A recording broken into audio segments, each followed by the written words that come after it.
On a remote desert island somewhere on this vast planet, we see a young woman lying on the beach, still wearing her life jacket. Her name is Jen. She's unconscious, but as she slowly comes to, she realizes her friend Brad is lying next to her, also unconscious. Rushing over to him, she turns him onto his back and is horrified to find a piece of coral lodged deep in his stomach. He's barely clinging to life. Panicked, Jen screams for help, but there's no response. She quickly removes her backpack and life vest, then drags Brad further from the water. Jen carefully removes the coral from Brad's stomach and uses her scarf to apply pressure to the wound. Desperate to help, she hurries into the nearby woods, finds a coconut, cracks it open with a rock, and rushes back to Brad.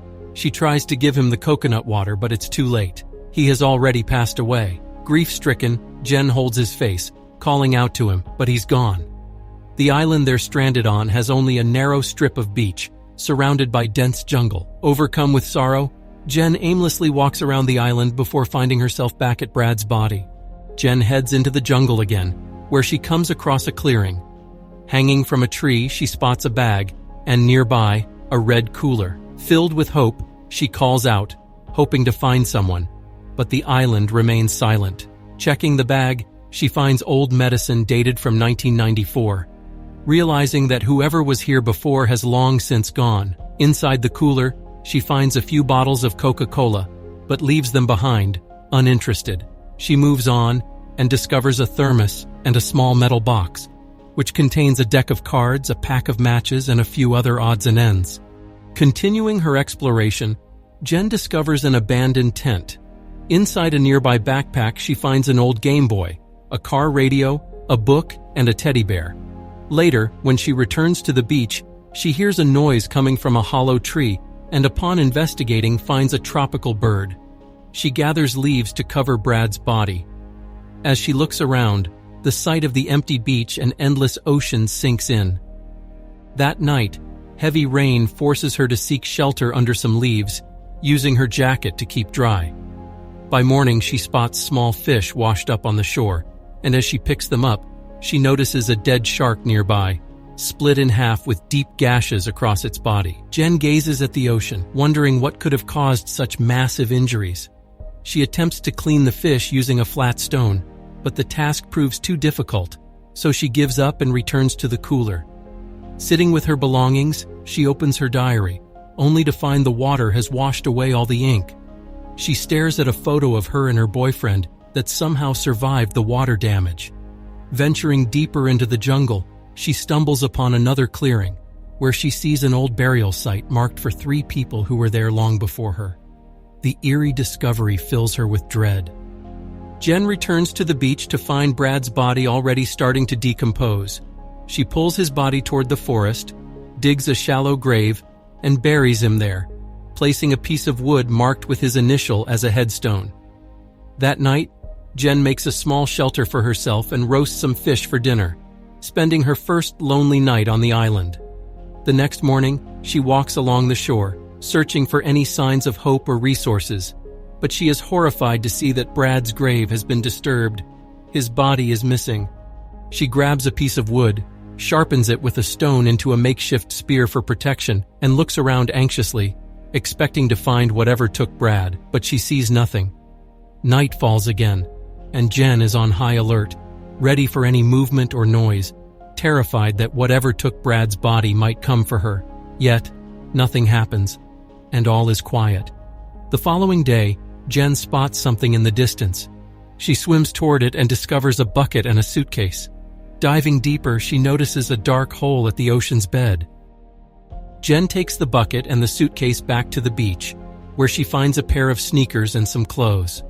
That night, her third night on the island, she changes into the clothes and puts on the sneakers to stay warm. Sitting by the fire, she opens the metal box again and discovers a hidden compartment containing photographs.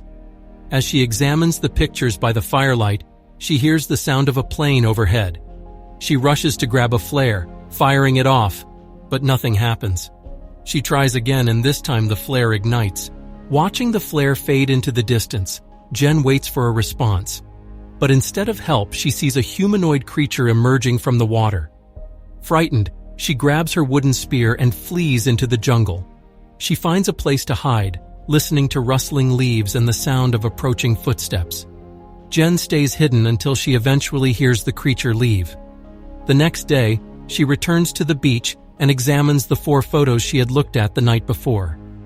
She realizes the photos depict a family, and the last one shows a woman near a tree. The same tree Jen had seen earlier. In the distance, Jen spots 2 shining dots in the photograph. Contemplating her next move, she empties the suitcase, stuffs Brad's life jackets inside, and attempts to use it as a raft.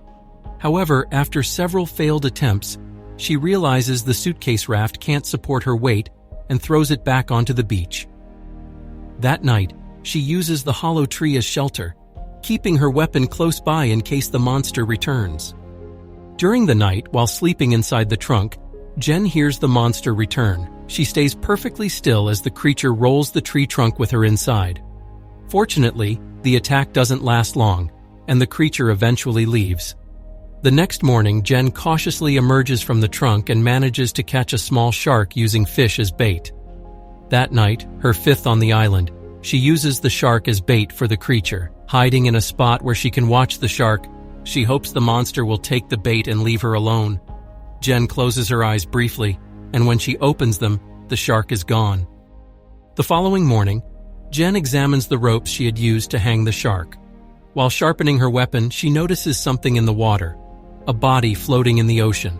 She approaches it and discovers it's a man, cut in half with a mutilated face. Jen hangs the body in the same way she did with the shark.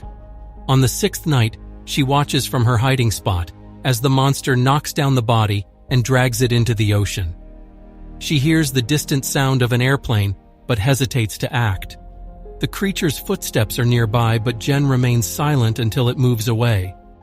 The next morning, Jen constructs a tarp to serve as a high net in the trees, hoping this will allow her to rest without being spotted by the monster. Later, on the 7th night, a storm rolls in with thunder rumbling in the distance. As lightning flashes, Jen glimpses the creature, and it sees her too. She quickly lies down in the net, holding her breath as the monster approaches.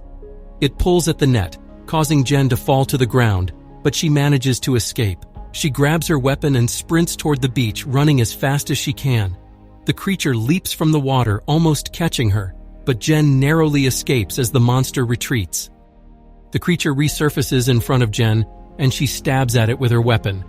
It tosses her aside, and before she can get up, it kicks her into the water.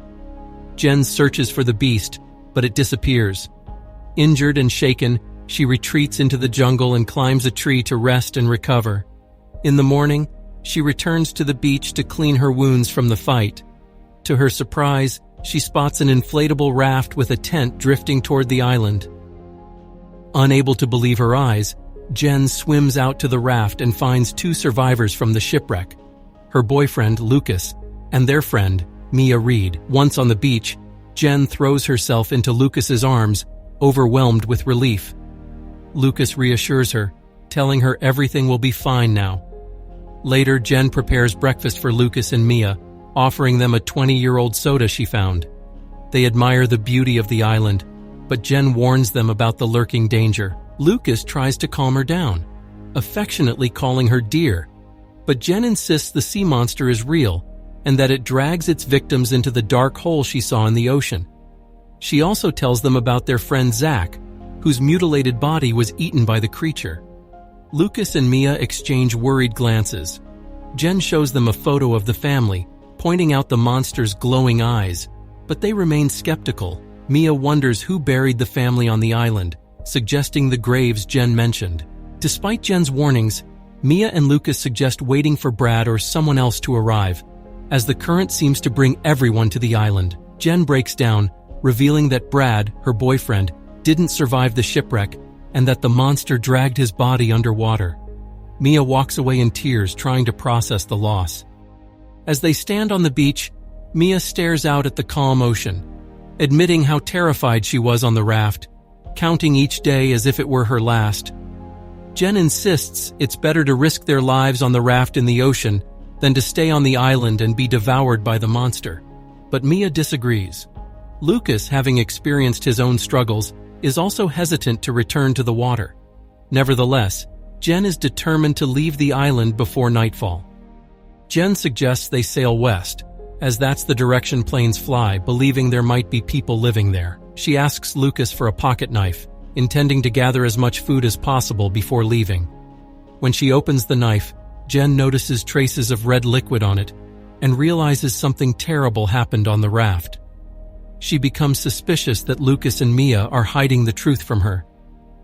After spending the week gathering food alone, Jen returns to find her friends acting strangely. They tell her they are too exhausted to swim again, and that the island's monster can't be any more dangerous than drifting in the open ocean on a raft. They propose building a fire on the beach and waiting for planes, but Jen insists they should leave before nightfall. Lucas loses his temper and refuses to go without the support of his friends. Frustrated, Jen goes for a swim and devises a bold plan. After waiting for Lucas and Mia to lower their guard, Jen quietly packs the supplies into a container and launches the inflatable raft, making a daring escape attempt. However, Lucas and Mia notice her and give chase. Jen pushes Mia away multiple times, but Lucas eventually manages to throw her out of the raft. Mia strikes Jen on the head with an oar, knocking her unconscious. When Jen regains consciousness, it's already dark, and she's tied to a tree to prevent another escape. Mia tells her the island is safe and that they haven't seen any monsters after dark. Mia apologizes for hitting Jen, but Jen, angry and hurt, demands to be untied. Mia refuses, still not believing Jen's stories about the sea monster. She accuses Jen of having deceived her friends before, which caused them to lose trust in her long ago. After patrolling the jungle, Lucas returns and assures the girls that there's no sign of any monster. But Jen remains disturbed, insisting the monster comes from the water, not the jungle. Mia leaves them alone, going for a walk on the beach, only to discover the mutilated remains of a fish in the sand. Meanwhile, Lucas tries to comfort Jen, but soon his frustrations surface. He accuses her of ruining everything just as she had on the yacht and claims she only brings unhappiness. When Jen tries to convince him to leave the island, he refuses, telling her she's helpless without him. Lucas berates Jen for wanting to abandon him, leaving him without food or hope. Jen points out there's plenty of food on the island, and the real threat is the bloodthirsty monster. She presses Lucas to tell her what really happened to Zach on the raft, but before he can respond, a desperate scream from Mia interrupts them. The sea monster has attacked her. Lucas grabs a torch and runs to Mia's aid, leaving Jen tied to the tree. When Lucas arrives, he finds the monster devouring Mia. He strikes the creature with the torch, but it easily overpowers him. Jen frees herself from the ropes and rushes to help, but by the time she arrives, the monster has already dragged Mia underwater. Lucas, horrified, can do nothing. Jen pulls him into the jungle where they spend the night. On the 9th day, Lucas is too afraid to descend from the tree. Fearing the monster may still be nearby, Jen reassures him that the creature never appears on the beach during the day. Lucas, overwhelmed by guilt over Mia's death, blames himself. To distract him, Jen asks for his help in packing their supplies so they can finally leave the island. She spears some fish and uses her last matches to cook them. Before leaving, Jen returns to the camp to collect a few more items, including an old pill container which she holds thoughtfully, listening to the silence around her. Eventually, Jen and Lucas load their belongings onto the raft and set off into the water. Inside the raft, Jen notices everything is soaked in a red liquid, likely Zach's blood. She looks at Lucas, apprehensive, but chooses not to confront him. As they row west, hoping to be spotted by a passing plane, Lucas notices something moving in the water. Moments later, the sea monster emerges and attacks.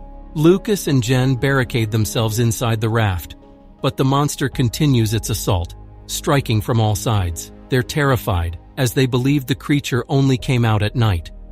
The monster tears through the bottom of the raft and tries to grab Jen, but she fends it off with her feet. Lucas fires the flare gun at the creature's head and drives it back into the water with a spear. Water begins flooding the raft through the hole. In a moment of silence, the monster reappears, dragging Jen underwater in broad daylight. The creature is a grotesque mix of a shark and a humanoid, and it pulls Jen slowly toward the black hole on the ocean floor. Fighting her fear, Jen remembers the pocket knife and stabs the monster, causing it to bleed black fluid. The creature, wounded, retreats. However, its attention shifts to Lucas, who dives into the water to save Jen. The monster quickly reaches Lucas, grabbing him. He tries to defend himself with his spear, but the creature drags him into the black hole. Powerless, Jen watches in horror, unable to help. She surfaces and screams in despair. With no other option, she returns to the island, where the damaged raft drifts back ashore.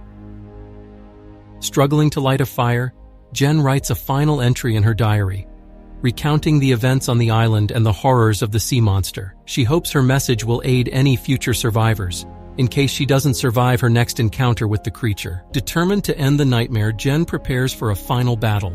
She sharpens tree branches and digs up bones from the graves to craft sharper weapons. That night, the monster emerges to hunt again. Jen lures it into a circle of dry sticks and grass, setting the trap on fire. Confused, the creature searches for a way out.